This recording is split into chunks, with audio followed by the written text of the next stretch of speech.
balma maliyan aw ni ɲakuma a balimakɛ professeur Cɛba Tarawele kan don min bɛ émission guidance intérieure kɛ radio Kayira la. N ka foli b'aw bɛɛ lajɛlen ye aw sigiyɔrɔ la Mali kɔnɔ ani Mali kɔkan. N ka vidéo aw bɛ se ka partager en même temps ka abonner n ka page la n'o ye Ala ka Mali ye. Bi n kun y'a layidu t'aw ye ka fɔ n b'a fɛ ka kuma kan fɛla fɔ diinɛ ani politiki kan. O la bi jamukan ye n bɛ o de kan. Ala ye a latigɛ bi pour que n bɛ se ka kuma aw fɛ o kan. Nafa bɛ o la parce que an ɲɛ b'a la k'a fɔ diɲɛ kɔnɔ a jɛkulu fila barika bɛɛ lajɛlen ka bon kosɛbɛ. Hali n'i ye Mali yɛrɛ ta diinɛ ani politiki u fila bɛɛ barika ka bon Mali kɔnɔ bi. Donc a ka kan an ka kuma u cɛla kan. A ka kan an ka kuma jɔn ni jɔn de jɔyɔrɔ ye jumɛn ye wa u kan ka ko kɛ cogo jumɛn pour que maliyɛn bɛɛ lajɛlen bɛ se ka lafiya. Mais n bɛ hakɛto ɲini k'aw fɛ toujours parce que n ka hakilina n bɛna aborder cogoya min na. N ka hakilina siɲɛ caman n y'a fɔ ten a tɛ taa i n'a fɔ mɔgɔw bɛ ka jateminɛ kɛ cogoya min na. Mais o fana ye kow diya ye n'a sɔrɔla hakilina min b'i la hali n'a sɔrɔla peut-être a tɛ taa mɔgɔw hakilina fan fɛ nka e ka faamuyali cogo don n'i y'a fɔ mɔgɔw bɛ se ka analyser k'a dɔn ni tiɲɛ don ni tiɲɛ tɛ. Aw b'a dɔn k'a fɔ depuis lawale la n'i ye diinɛ ni politiki ta k'a lajɛ depuis lawale la u fila bɛ baara kɛ ɲɔgɔn fɛ. U fila ma se ka ta ka ɲɔgɔn to. Waati yɛrɛ tɛmɛna jamana dɔw tun bɛ yen diɲɛ yɔrɔ dɔw la i tun b'a ye k'a fɔ a fɛn fila bɛɛ tun ye kelen ye cogo dɔ la parce que minnu tun bɛ jamana mara olu tun ye diinɛmɔgɔw ye nka u nana ye k'a fɔ a ka kan an kɛ diinɛ ani politiki faran ka bɔ ɲɔgɔn na walasa jamana bɛ se ka mara cogoya min na ka barika don a la. Donc u nana fara o cogo la nka jamana dɔw y'a kɔlɔsi minɛ k'a fɔ a ka kan hali n'a sɔrɔla diinɛmɔgɔw olu sen tɛ jamana mara cogo la ka taa a ka kan jamana ɲɛmɔgɔ toujours u ka gɛrɛ diinɛ ɲɛmɔgɔw la walima diinɛ ɲɛmɔgɔ dɔ ka k'a kɛrɛfɛ min bɛ se k'a bilasira. Ala ta fan ye min ye jamana ko la o ka kɛ. Donc jamana bɛɛ n'a a ka taabolo don a ko la.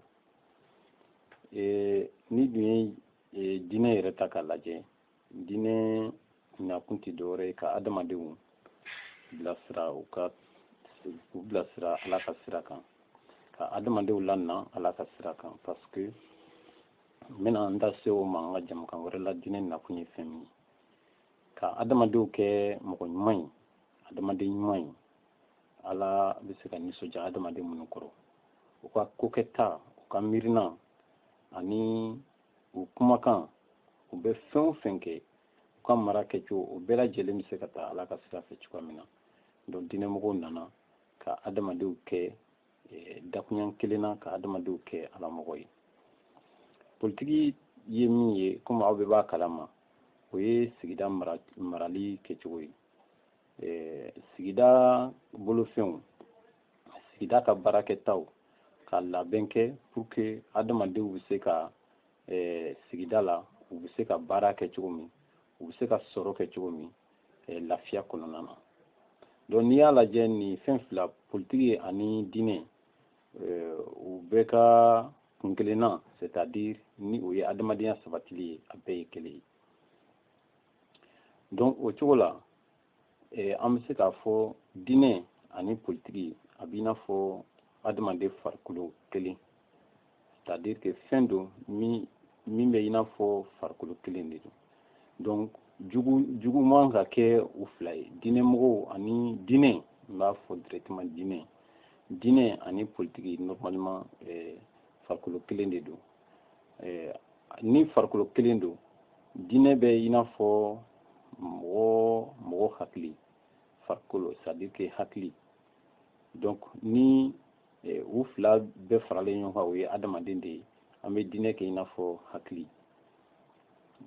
donc ka politiki kɛ i n'a fɔ farikolo hakili ani farikolo olu tɛ se ka taa ka ɲɔgɔn to donc u fila bɛ mago bɛ ɲɔgɔn na pour que adamaden yɛrɛ bɛ se ka kɛ adamaden ɲuman ye cogoya min na donc u fila tɛ se ka fara ka bɔ ɲɔgɔn na i n'a fɔ n bɔra k'a ɲɛfɔ cogoya min na mais ɲininkali bɛ yɔrɔ min na jɔn de kan ka jɔn mara ɲininkali b'o yɔrɔ de la wa sinsin kan ka kɛ jɔn de kan hali n'a sɔrɔ ne ma o jaabi di aw ma a kan ka o faamu k'a fɔ n'i ye adamaden ta k'a lajɛ normalement hakili nafa de kan ka don hakili la kosɛbɛ ni hakili bonyana hakili barikala i b'a ye k'a fɔ farikolo bɛ tugu a kɔ wa hakili de kan ka farikolo bilasira a ka kokɛta bɛɛ lajɛlen na n kan ka dumuni jumɛn dun n kan ka dun waati jumɛn n ka kokɛta kan ka kɛ jumɛn de ye hakili de kan ka farikolo bilasira nin bɛɛ lajɛlen na parce que hakili jɛɲanko ye ɲuman de ye hakili jɛɲanko ye tiɲɛ de ye donc u kan ka farikolo bilasira cogo min ani hakili ka bon ni farikolo ye o cogo la diinɛ de bɛ politiki sanfɛ peut-être komi an ka diɲɛ tagabolo don sisan an ye sebaaya kɛ marifatigiya an ye sebaaya kɛ nafolotigiya donc ni o kuma fɔra caman bɛ se k'a fɔ o ye nkalon ye nka en réalité ni an b'a fɛ jamana ka ja an kan ka ba de don diinɛ la ka tɛmɛ politiki kan c'est-à-dire politiki de kan ka tugu diinɛ kɔ walasa ala ta fan ye min ye u ka baara kɛ o kan donc politiki ni diinɛ yi nana ni hakilina ye k'a fɔ nin de ye ala taabolo ye ala b'a fɛ adamadenw kɛ nin cogo la ala b'a fɛ adamadenw kɛ lagiri ye ala b'a fɛ a ka sigida a ka dilan ka ɲa a kɛ saniya donc politiki ta ye min ye dɔrɔn ka labaarali kɛ a kɛ o cogo de la donc o de la normalement diinɛ de bɛ politiki sanfɛ normalement donc o de la politicien o kan ka kɛ diinɛ ɲɛmɔgɔ ba ɲuman de ye c'est-à-dire mɔgɔ min bɛ politiki kɛ i n'a fɔ an bɛ politiki dɔn cogoya min na o fana tigi kan ka kɛ mɔgɔ ye min bɛ ala dɔn min bɛ ala dɔn a bɛ ala sago dɔn a bɛ adamadenw fɛ i n'a fɔ ala b'u fɛ cogoya min na o la a bɛ baara kɛ ni ala hakilina ye c'est-à-dire politiki kan ka baara kɛ ni ala hakilina ye bon diinɛ fana ni n ko diinɛmɔgɔw olu fana kan ka politiki dɔn c'est-à-dire o ye fɛɛrɛw de ye parce que fɛn bɛɛ tɛ an ka kitabu kɔnɔ c'est-à-dire n'i ye kuranɛ ani bibulu ta jamana maracogo c'est-à-dire a kɛ mara fɛɛrɛ minnu na politiki sira fɛ a bɛɛ tɛ kuranɛ ani bibulu kɔnɔ a kumaba kelen-kelenw de bɛ an bɛ se ka tali kɛ minnu na mais fɛn bɛɛ tɛ kuranɛ ani bibulu kɔnɔ donc fo kana ni an k'an sinsin yɔrɔ ka kɛ ala ka kumakan ye ka sɔrɔ ka o la baara ka kɛɲɛ ni diɲɛ yɛrɛ tagabolo ye pour que adamadenya bɛ se ka sabati cogo min o la hali diinɛmɔgɔw olu fana kan ka kɛ politiki mɔgɔ ɲuman de ye u kan ka kɛ politiki mɔgɔ ɲuman de ye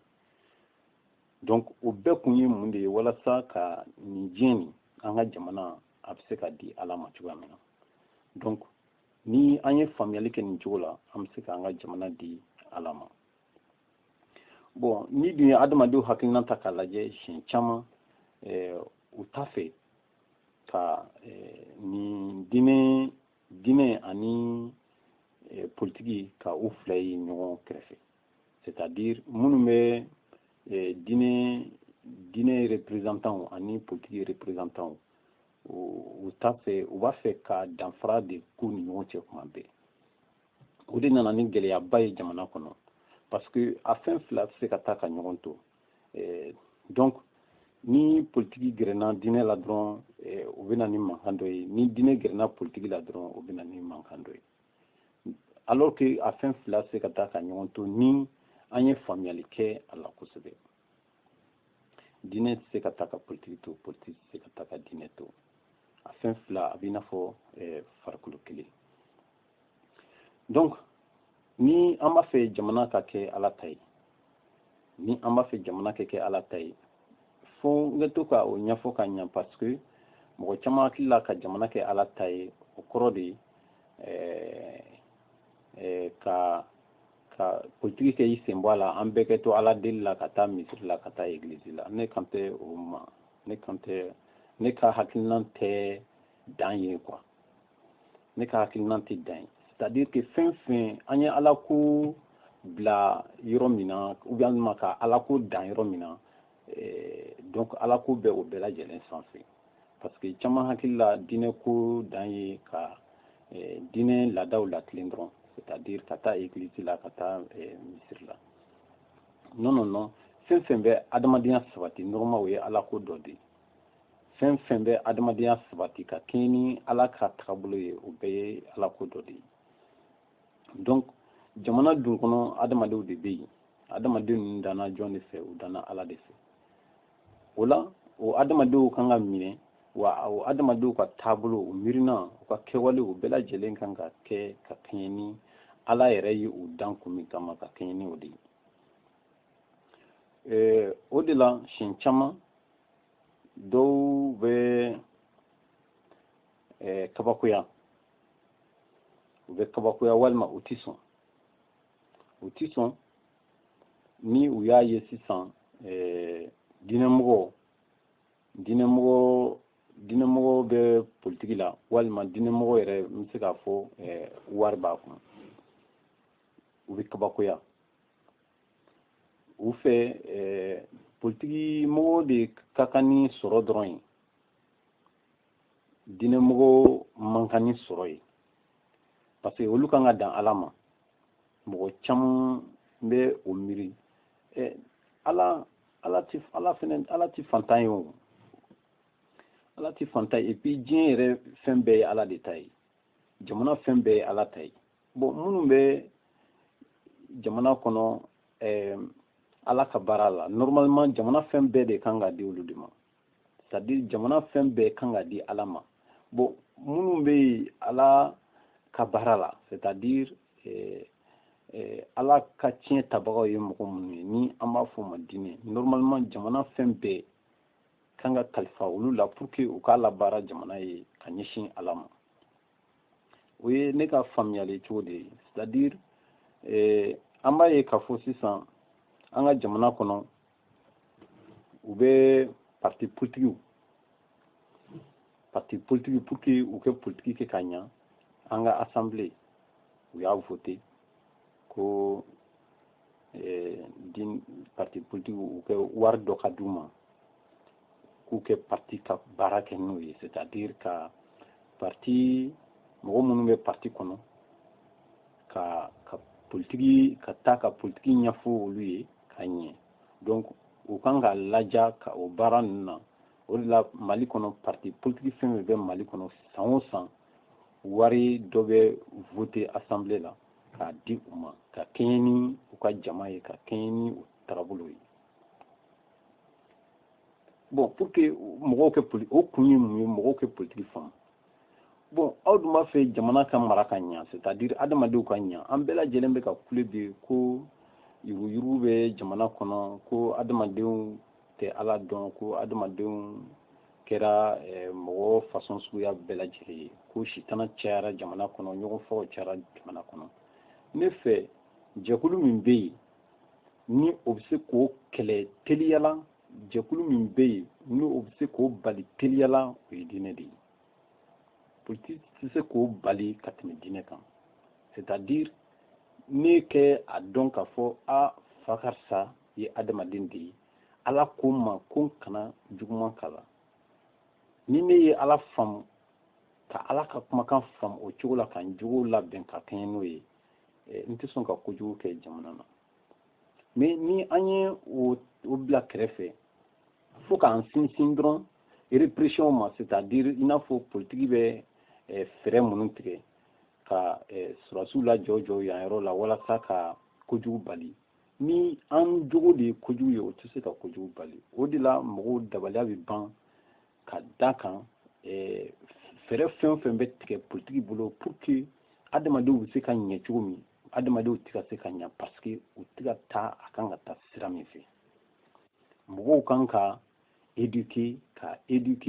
ala ka sira de kan c'est-à-dire k'u lamɔ ala ka sira de kan n'u lamɔna ala ka sira kan n'u donna politiki la politiki yɛrɛ fana u taabolo kan ka kɛ politiki kɔnɔ ala ka sira de ni an ye politiki ni diinɛ faran ka bɔ ɲɔgɔn na o de bɛna ni gɛlɛya ye o de la an ka jamana kɔnɔ politiki mɔgɔw n'u sera misiri la dɔrɔn u ni ala bɛ ɲɔgɔn fɛ n'u sera église la u ni ala bɛ ɲɔgɔn fɛ mais n'u bɔra yen dɔrɔn u bɛ ala fili u kɔfɛ ko bon nin ye politiki sira ye c'est-à-dire nin ye politiki sira ye o kɔrɔ ko ala ka sira tɛ c'est-à-dire o faamuyali bɛ na an na siɲɛ caman nin ye politiki sira ye donc ala ka sira tɛ bon ni jamana marala kuma dɔw a bɛ ka mara ala ka sira kan kuma dɔw a bɛ ka mara sitana ka sira kan o ye ɲagami ye dɛ donc jamana tɛ se ka taa ɲɛ o kan jamana tɛ se ka taa ɲɛ o kan c'est-à-dire politiki min kan ka kɛ jamana kɔnɔ o kan ka kɛ ala ka politiki de o kan ka kɛ ala ka politiki ye pour que adamaden bɛɛ k'i ɲɛ an bɛɛ bɛ kule ko mairie kan ka ɲɛ a kan ka sɔrɔ min bɛ kɛ a ka commune kɔnɔ a kan k'a labaara ka ɲɛ o kan k'o labaara ni hakilina min ye n'o tɛ ala ta ye est ce que a bɛ se k'a labaara ka ɲɛ problème bɛ yen de c'est-à-dire que an ye diinɛ ko kɛ dɔrɔn ni i sera ka dan diinɛ danbew dɔrɔn ma n t'a dɔn n bɛna ɲɛfɔ cogo min diinɛ yiritiw dɔrɔn ma an b'a fɛ ka diinɛ dan o dɔrɔn de ma o dun tɛ n'i ye adamaden ɲuman ye i bɛ ka ko kɛ ladiriya kɔnɔ o ye diinɛ de ye wa diinɛ mɔgɔw bɛ tilen ka o kuma de fɔ fana donc ne fɛ a faamuyali ka nɔgɔn ni diɲɛ fɛn bɛɛ lajɛlen ye o de la ne ka proposition ye min ye pour que an ka jamana ka bɔ nin gɛlɛya bɛɛ lajɛlen kɔnɔ surtout n'i ye nafolo ta yɔrɔ ta par exemple mali budget san kɔnɔ o ka 10% a 10% ta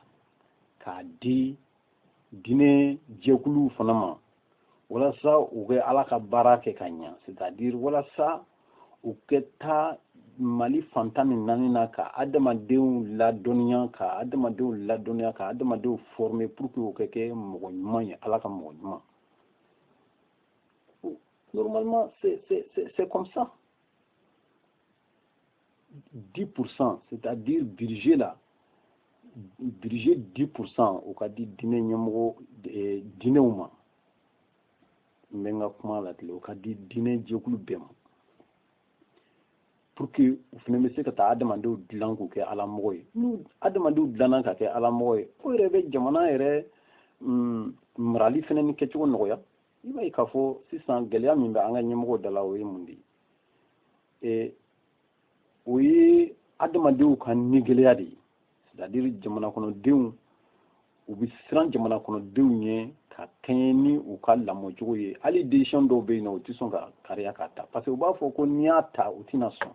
hali n'a sɔrɔla décision ɲuman don u b'a fɔ ko non ko n'i ye nin ta u tɛna a faamu munna u tɛna a faamu parce que u ka lafaamuyali ni u ka lamɔ ma se o hakɛ ma donc e bɛ siran o ye ni n ko ko i jɔ n kɛ hakilina dɔ ta k'o fɔ jamana kɔnɔdenw ye n'i y'a f'u ɲɛna est ce que u n'a faamu bon e dun ma fɛɛrɛ fosi tigɛ pour que jamana kɔnɔdenw u ka lamɔ ka ɲɛ pour que u ka lamɔ ka ɲɛ ne fɛ jɛkulu min bɛ jamana kɔnɔ min ka baara ye o ye ka tɛmɛ jɛkulu bɛɛ lajɛlen kan o ye diinɛw de ye donc diinɛw de kan ka financer diinɛw de kan ka financer diinɛw kan ka financer 10% du budget national kan ka bɔ budget national de kɔnɔ. C'est peut-être dɔw ko t'a fɔ o ye wari lacɛn ye mais o yɛrɛ de ka dɔgɔ. Normalement budget bɛɛ kan ka di de. En un mot, diinɛ de kan ka kɛ ɲɛnabɔlikɛla ye. Donc diinɛ ɲɛmɔgɔw, diinɛ mɔgɔ o de kan ka kɛ jamana kunna. O la ka politiki kɛ k'a labaara sisan. Politiki de kan ka kɛ ka jamana labaara. Donc mais hakilina kan ka bɔ diinɛ fanfɛla de la ka jigin. O kɔni o ye professeur ka hakilina ye dɛ. Ne fɛ o ka di mɔgɔ caman fana ye jamana nin kɔnɔ. Mais diɲɛmɔgɔw ni ɲɛmɔgɔbaw nana ni système min ye, tagabolo min ye, mɔgɔw tɛ se ka kariya ka i miiri da la. Parce que olu ka diɲɛ jɛkulu dɔw bɛ yen olu ka laɲini tɛ diɲɛ yɛrɛ k'i ɲɛ. U ka laɲini yɛrɛ to yen. Bon fɛn o fɛn taabolo fɛn fɛn bɛ diɲɛ ɲɛ ka jamana ɲɛ u t'o fɛ. U t'o fɛ u ti ala fɛ quoi. Bon mɔgɔ minnu bɛ na ko ka ala ko sinsin jamana kɔnɔ u bɛ ko bɛɛ lajɛlen kɛ olu kana na. Olu bɛ den kɛrɛfɛ a y'a ka ala ko kɛ kɛrɛfɛ. Mais aw kana sen don jamana taabolo la. Bon aw kana sen don jamana taabolo la.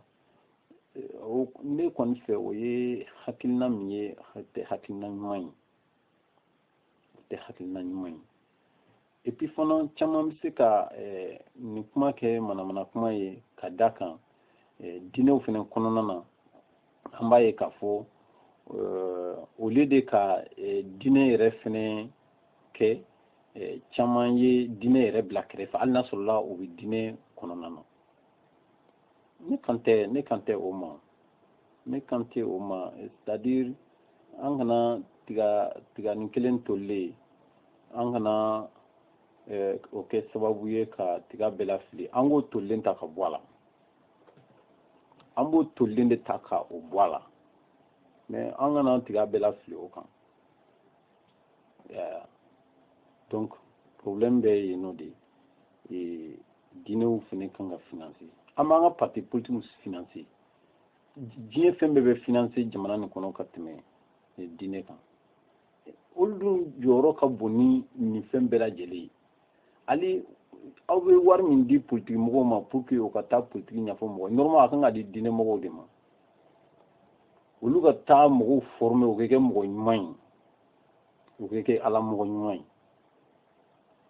C'est tellement clair. Et puis u kan ka former yɔrɔ minnu na sisan u bɛ former yɔrɔ minnu na ni o centre de formation bɛ yen nɔ ani o misiri ninnu fɛn bɛɛ bɛ pour que an ka se ala ma. Jamana kɔnɔ État tɛ misiri foyi financer la jamana kɔnɔ. O bɛɛ ye namara ye. U ti misiri jɔ u ti église jɔ. Peut-être u bɛ se ka bolomafaran dɔ di peut-être mais u ti misiri jɔ jamana kɔnɔ denw ye ten. Alors que yen de la adamadenw bɛ se ka former pour que u kɛ ala sɔrɔ pour que ni maliyɛn caman sara u bɛɛ lajɛlen ka taa arijinɛ kɔnɔ. O bɛɛ kan ka kɛ jamana maracogo de la. C'est-à-dire i jɔn kɛ fɛɛrɛ tigɛ ka centre dɔ sigi pour que adamaden bɛɛ lajɛlen bɛ se ka former o kɛ ala dɔn ka ɲa. N'u ye ala dɔn ka ɲa n'u sara u bɛ taa arijinɛ la. O la maliyɛn bɛɛ bɛ taga arijinɛ la. Ni maliyɛn bɛɛ taara arijinɛ la ala bɛ nisɔndiya Mali kɔrɔ. O la ala bɛ tɛgɛrɛ fɔ Mali kɔnɔ. Ala bɛ a fɔ jamana tɔ ye a ye misali ta Mali kan. Mali kɔnɔ sariya minnu bɛ Mali kɔnɔ taabolo minnu bɛ Mali kɔnɔ Mali ɲɛmɔgɔ ye mɔgɔ façon minnu ye olu ye ne ka mɔgɔw de. C'est tellement clair. Et puis k'a fɔ o tɛ se ka kɛ o bɛ se ka kɛ dɛ. O bɛ se ka kɛ ni an sɔnna. Ni an sɔnna parce que diɲɛ ɲagaminen don cogo min a tɛ se ka ɲɛnabɔ ni ala tɛ. K'o kelen fɔ dɛ. Dɔw hakili la politique de bɛ se k'a ɲɛnabɔ nkalon. Politique tɛ se k'a ɲɛnabɔ. Politique an ye politique kɛ fɛn min ye o de tɛ se k'a ɲɛnabɔ. kuma o kuma ni taliw bɛ kɛ an fɛ an bɛ mɔgɔ kura ta an fɛ non nin sen kɔni mais mɔgɔ kura bɛ ta mais kana tagabolo kolon kɔnɔna na o bɛ se ka baara kɛ cogo jumɛn c'est-à-dire fo ka taabolo de yɛlɛma ka sɔrɔ ka mɔgɔ dɔ ta min bɛ se k'o baara kɛ sisan mais taabolo kelen yɛrɛ t'aw la an bɛ taa kɔrɔn fɛ an bɛ taa tilebi fɛ o yɛrɛ taabolo kelen foyi tɛ yen donc a ka gɛlɛn ka baara kɛ hali n'i nana ni hakili ɲuman ye hali n'a sɔrɔ mɔgɔ ɲuman ye o ye ne miirina de ye o de la mɔgɔ si kana keleya diinɛw ka sɔrɔ la fɛn min yɛrɛ bɛ diinɛw kun diinɛw man ka fantanya parce que diɲɛ fɛn bɛɛ ye ala de ta ye donc ala kan ka an kan ka fɛn bɛɛ to ala ka bolo de kan k'a baara ala ka bolo kan donc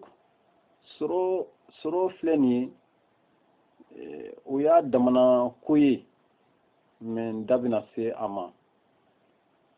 c'est à dire que diɲɛ nana ka na a kɛ ko o de kɛ mɔgɔninfinya ye k'o de barika bonya ni fɛn bɛɛ ye ka diɲɛ bɛɛ girinw nɔfɛ sisan o bɛɛ ye sitana nin bɛɛ ye sitana ka système ye ne m'a fɔ nafolo kana kɛ diɲɛ kɔnɔ dɛ et puis nafolo bɛ diɲɛ kɔnɔ a kan ka labaara de walasa ka ala sago kɛ a man ka labaara ka sitana sago kɛ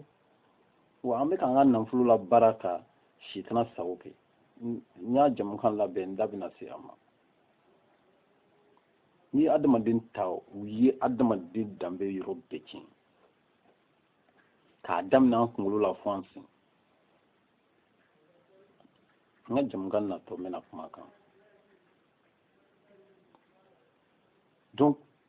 le fait que hakili tɛ ka se ka farikolo mara an fɛ o de nana ni désordre ye o de nana ni ɲagami ye an ye politiki fisaya ni diinɛ ye c'est-à-dire an ye farikolo fisaya ni hakili ye ni farikolo fisayara ni hakili ye o kɔni ye ɲagami dɔrɔn de a bɛ fɔ o fa ka sa ma ko hakilintan n'a dun fɔra e ma ko hakilintan e bɛ don ko bɛɛ de la e tɛ s'i yɛrɛ mara tuguni i bɛ don fɛn bɛɛ la fɛn b'i yɛrɛ tiɲɛ i yɛrɛ tiɲɛ k'i yɛrɛ tiɲɛ hali k'i farikolo min n'i ye sanga dɔw ma dɛ k'o yɛrɛ fana tiɲɛ bon jamana fana kɔnɔ ni an y'an sinsin politiki kan dɔrɔn politiki kan ka mara ni hakilina min ye k'o bila kɛrɛfɛ jamana bɛ ɲagami o de la bɛɛ bɛ ka girin politiki kɔ sisan ka nafolo nin ɲini nafolo nin kɛ sɔrɔ dɔrɔn c'est-à-dire wari nin kɛ sɔrɔ dɔrɔn donc sira t'o la sisan politiki kɔ mais adamadenya bilara kɛrɛfɛ c'est-à-dire jamana yɛrɛ kan ka ɲɛ cogo min o bɛɛ bilara kɛrɛfɛ ale o wari min bɛ sɔrɔ normalement ko k'o don jamana kɔkan fɛnw la o kɛ labaara kan o kɛ labaara o tɛ labaara nafolo nin yɛrɛ bɛ sɔrɔ i t'a dɔn a taara cogo min yɛrɛ a bɛ tila ka taga ten minnu y'a dilan a bɛ taa olu fɛ yen parce que u ye système dɔ dilan olu b'a dilan an b'a ɲini n'a y'a ɲini u bɛ tila k'a minɛ an na tuguni jamukan bɛ yen n bɛ na o donc il est temps an ka hakilina yɛlɛma il est temps mali ka di ala ma maliyɛnw n'an bɛ yɛlɛma min fɛ mali kɔnɔ yɛlɛma foyi suguya wɛrɛ fosi de tɛ yen an maliyɛn bɛɛ lajɛlen k'an sigi hali politigimɔgɔw parce que politigimɔgɔw fana ye alamɔgɔw de ye donc an kɛ mali di ala ma o ye ne ka hakilina de ye n b'a dɔn o y'aw caman ka hakilina ye mais munna an t'a kɛ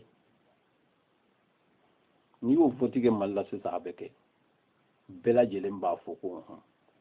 mais munna a tɛ kɛ parce que mɔgɔ damadɔ dɔrɔn bɛ yen o t'olu ka miirina ye sitana jɛkulu minnu bɛ jamana kɔnɔ o t'olu hakilina ye u bɛ ko bɛɛ lajɛlen kɛ a kana kɛ n b'aw fo aw k'an bɛn siɲɛ wɛrɛ